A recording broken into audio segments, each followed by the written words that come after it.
8h40 sur Europe 1, juste après le journal de 8h30. Tous les jours, nous retrouvons le docteur Jimmy Mohamed. On prend soin les uns des autres. Bonjour Jimmy. Bonjour Mathieu, bonjour à tous. Et nous allons avec vous aller à la quête du bonheur. C'est scientifiquement prouvé, il existe une forme de recette.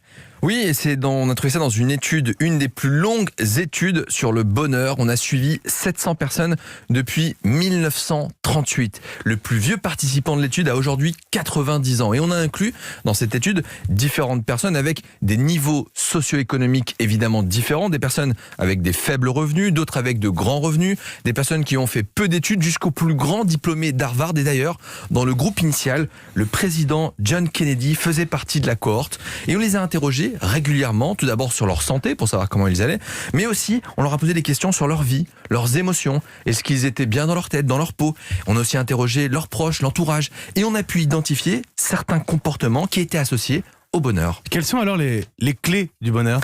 Alors, contrairement aux idées reçues, c'est pas forcément l'argent, c'est pas forcément les belles voitures, même si évidemment ça doit y contribuer, ne soyons pas hypocrites. On a pu identifier 3 choses. La première, c'est de faire table rase du passé.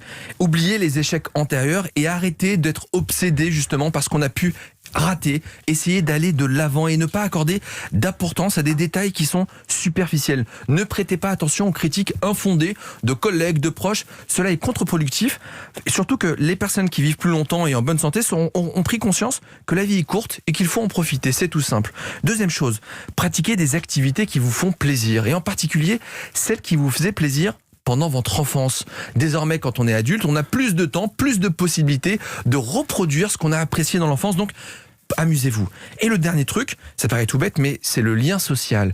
Les gens les plus heureux avaient des contacts, alors quels qu'ils soient, ça peut être votre conjoint, votre conjointe, des proches avec de la famille, des amis. Et pour ceux qui n'ont pas la chance ou la possibilité justement d'avoir des proches, ce qu'on peut proposer, c'est de faire du bénévolat. Et à ce moment-là, vous allez avoir autour de vous des gens qui ont des centres d'intérêt identiques aux vôtres. Et donc, avec cette petite recette, vous allez peut-être être un peu plus heureux. Et c'est peut-être ça les bonnes résolutions de 2021, alors que le sport est ultra là, on peut peut-être le mettre de côté. 1938, le début de cette étude, c'est fantastique. Incroyable, c'est une des plus longues études. Bâtisseurs de cathédrales. Certains ont commencé cette étude et n'en ont pas vu la fin. Exactement. C'est dans une revue prestigieuse, évidemment. C'est pas dans Oui Oui Magazine que je vous ai sorti ça. Pourtant, vous lisez les deux. Hein. Oui, je lis. Et Nature et Oui Oui Magazine. Merci beaucoup. C'était une revue, c'était pas Nature, j'ai dit. C'est pas Nature, c'est British Medical Journal.